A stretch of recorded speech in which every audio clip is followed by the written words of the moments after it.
Olá, meus amigos e amigas. O tema da nossa aula de hoje é a solidariedade tributária. Nós iremos falar sobre o significado da solidariedade tributária, os tipos de solidariedade e os efeitos da solidariedade tributária. Eu ressalto que essa matéria é bastante cobrada na OAB e também nos concursos públicos, de modo que ela também é muito importante. Então vamos à solidariedade tributária. Primeiramente, nós vamos falar do conceito de solidariedade. A gente vai encontrar sobre solidariedade um breve conceito no artigo 264 do Código Civil, que fala assim, ó, há solidariedade quando na mesma obrigação concorre mais de um credor ou mais de um devedor. Então, nós estamos vendo que na solidariedade concorre mais de um credor ou mais de um devedor. O mesmo artigo 264 do Código Civil fala que a solidariedade não se presume, mas se resulta da lei ou da vontade das partes. Pois bem, o que isso nos interessa aqui em relação ao direito tributário, no tema que é a solidariedade tributária? A primeira coisa é a seguinte: no caso do direito tributário, a solidariedade só vai acontecer por disposição de lei. Tá? Isso quer dizer que mesmo na hipótese de uma solidariedade natural, existe um comando legal atribuindo essa hipótese, que é o próprio CTN. E existem também, o que a gente vai ver logo depois, é que há a possibilidade de nós termos solidariedade legal, jurídica. E essas são hipóteses em que a própria lei cria a solidariedade, estabelece uma solidariedade. Mas o que eu quero deixar bem claro é que não existe solidariedade decorrente da vontade das partes, no caso da solidariedade tributária. Sempre ela existe em decorrência da lei. Existe uma previsão de lei falando que nestas situações aquelas pessoas estarão obrigadas ao pagamento. Um outro ponto importante é que, no caso do direito tributário, o Código Tributário só estabelece que existe solidariedade tributária em relação ao sujeito passivo, ou seja, ao devedor, tá bom? E aí, em relação ao conceito, que eu chamo a atenção, quando a gente fala em solidariedade tributária, nós estamos falando em duas ou mais pessoas, tá, que vão ficar obrigadas ao pagamento do tributo. Continuando, quais são os tipos de solidariedade? O artigo 124 do CTN tem a seguinte redação: são solidariamente obrigadas, inciso 1, as pessoas que têm um interesse comum na situação que constitua o fato gerador da obrigação principal. Observe, as pessoas que tenham interesse comum na situação que constitua o fato gerador da obrigação principal. Inciso 2, as pessoas expressamente designadas por lei.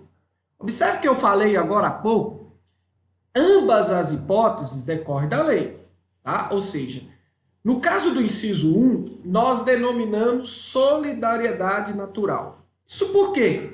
Porque a solidariedade, nesse caso, ela decorre do fato de que duas ou mais pessoas tenham interesse comum sobre a situação que constitua o fato gerador. Mas observe que é o próprio CTN que autoriza esse tipo de solidariedade. Eu dei um exemplo aqui que retrata bem o que é essa solidariedade natural. A e B são coproprietários de um imóvel urbano. Ou seja, imagine que duas pessoas, né, compraram um imóvel urbano. Então, lá no registro do imóvel, vai constar que é proprietário do imóvel o sujeito A e o sujeito B. Eles são coproprietários. Eles têm interesse comum sobre o bem, sobre a propriedade. E por isso eles são co-obrigados ao pagamento do tributo, que é o IPTU, no exemplo que eu estou dando, perdão. Já no segundo inciso, não. No segundo inciso, nós não estamos falando aqui que o CTN falou qual é a hipótese. Ele simplesmente deixou em aberto. A lei pode estabelecer casos em que pessoas vão ser corresponsáveis pelo pagamento do tributo. Então, olha só, as pessoas, lá no inciso 2, são solidariamente obrigadas, as pessoas expressamente designadas por lei. No caso aqui, a solidariedade, então, é legal, jurídica. Ocorre sob a determinação da lei que designa expressamente as pessoas que deverão responder solidariamente pela obrigação. Eu deixei um exemplo aqui interessante. A Lei 8.212, né, a lei que trata aí da Previdência Social, no artigo 30, quando vai falar da parte tributária, e vai falar aí das contribuições para a Seguridade Social, e no caso aí previdenciárias, fala assim, que define lá, né, o artigo 30, eu não vou ler ele todo, mas fala, e eu coloquei, que tanto o construtor, o incorporador, o dono da obra, responde de forma solidária com o construtor. Então imagine, uma pessoa, perdão, contratou um construtor para fazer um prédio. Então esse dono da obra, tá, o tomador do serviço, responde solidariamente com o construtor pelas contribuições previdenciárias, pelas contribuições que ali vão gerar, tá certo? E se o construtor subempreitou, este também vai responder solidariamente com aquela pessoa que subempreitou a obra, tá certo? Bom, um fato importante aqui na solidariedade tributária é a inexistência de benefício de ordem. Isso é muito comum lá no direito privado, tá? Nós temos exemplo no Código Civil, por exemplo, do fiador, tá? O fiador pode exigir que primeiro sejam executados os bens do devedor principal, tá? Aqui no caso da solidariedade tributária, não existe benefício de ordem.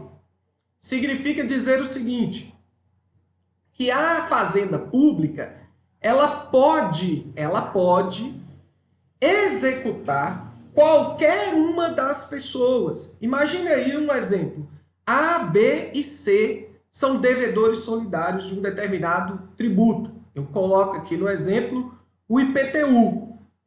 A Fazenda Pública Municipal, ela pode executar qualquer uma destas pessoas. Ela pode executar A, ela pode executar B ou pode executar C, sem que haja entre essas pessoas qualquer ordem definida. Então, a Fazenda Pública Municipal não é obrigada a executar A primeiro, ou B, ou C, não. Ela pode executar qualquer um. Pode executar os três, pode executar só A, pode executar só B, porque não existe benefício de ordem, tá bom? Agora, lá no artigo 125, a gente tem os efeitos da solidariedade tributária. Eu coloquei aqui o artigo por completo para a gente observar. Fala assim, salvo disposição de lei em contrária, são os seguintes os efeitos da solidariedade. 1. O pagamento efetuado por um dos obrigados aproveita aos demais. Inciso 2.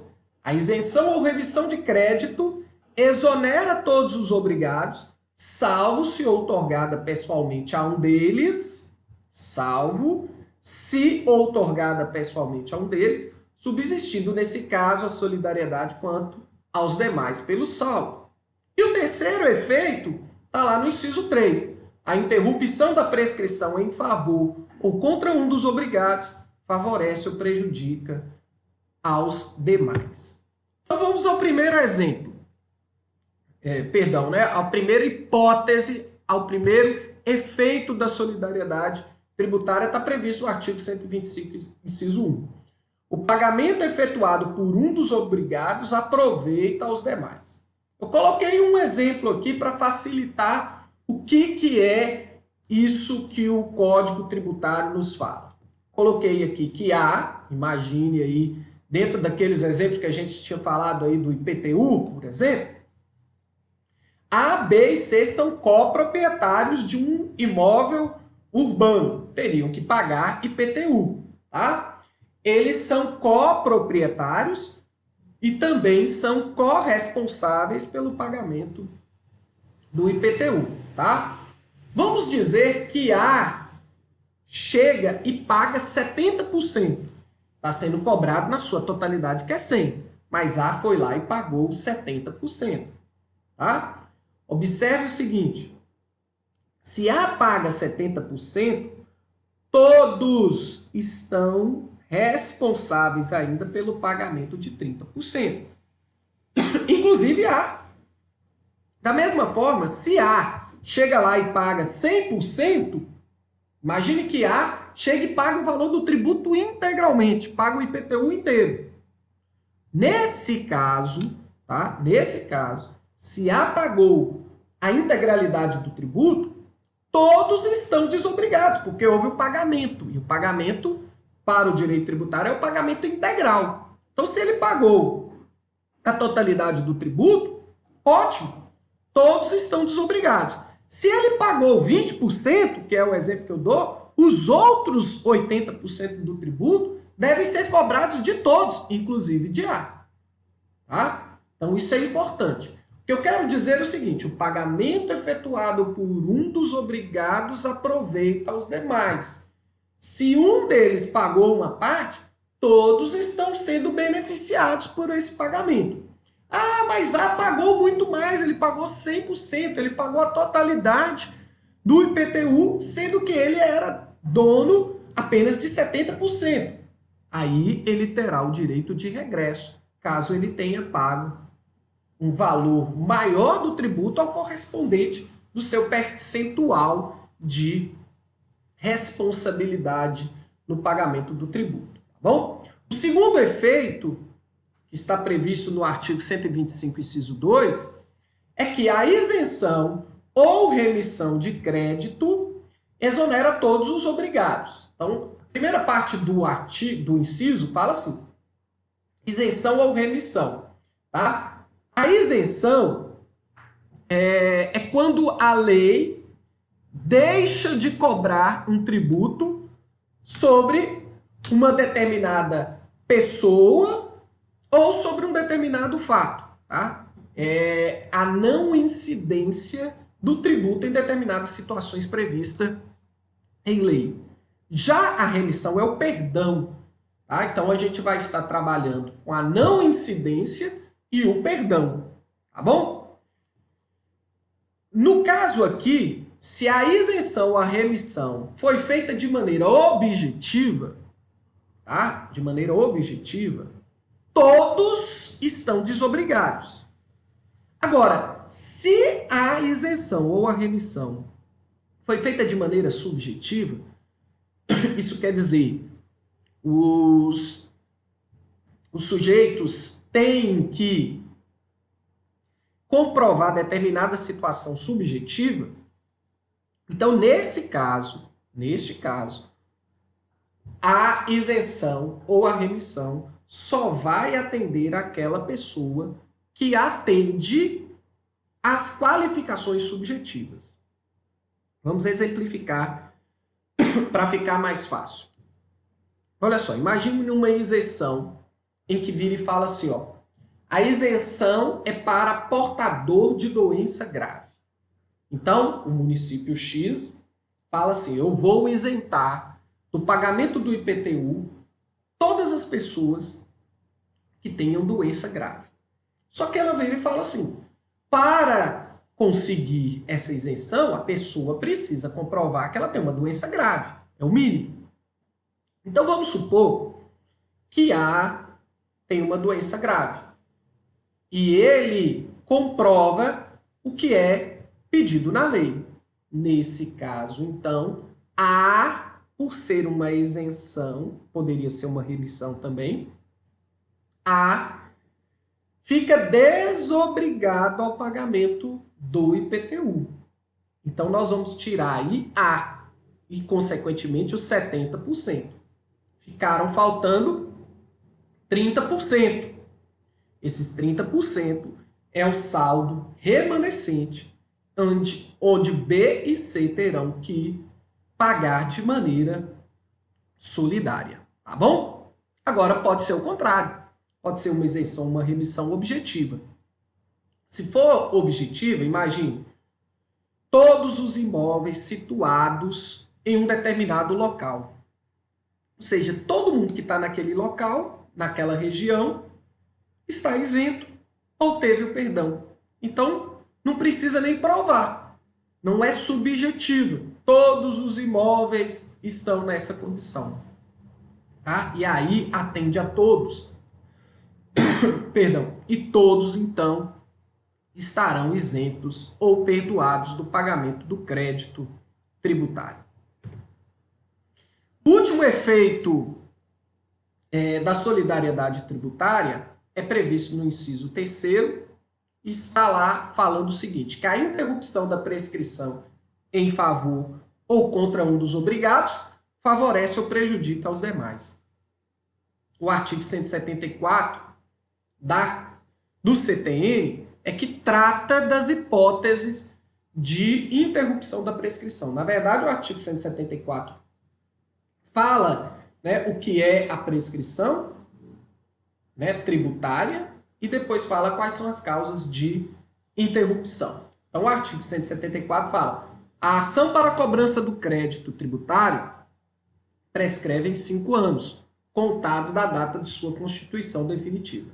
Então, fica prescrito, né, prescrita a ação, a propositura, a pretensão do poder público em propor ação de execução fiscal no prazo de 5 anos contado da constituição definitiva do crédito tributário. Só que o próprio parágrafo único fala aí que pode interromper a prescrição o despacho do juiz que ordena a citação numa execução fiscal, o protesto judicial, qualquer ato judicial que constitua em mora ou devedor, e ato inequívoco ainda que extrajudicial que importe em reconhecimento de débito pelo devedor. A gente vai ver isso quando nós estivermos estudando extinção do crédito tributário. Essas são as hipóteses de interrupção da prescrição, tá? O que eu quero dizer aqui é o seguinte: como nós estamos tratando de devedores solidários, a interrupção da prescrição em favor ou contra um dos obrigados favorece ou prejudica aos demais. Se a interrupção da prescrição foi favorável a um, será favorável aos demais. Se prejudicou a um, prejudicará aos demais. Tá certo? Então, esse é um tema extremamente relevante da solidariedade tributária, em que, conforme eu falei, cai muito nas provas da OAB e também em concursos públicos, tá bom? Grande abraço a todos e até a próxima aula.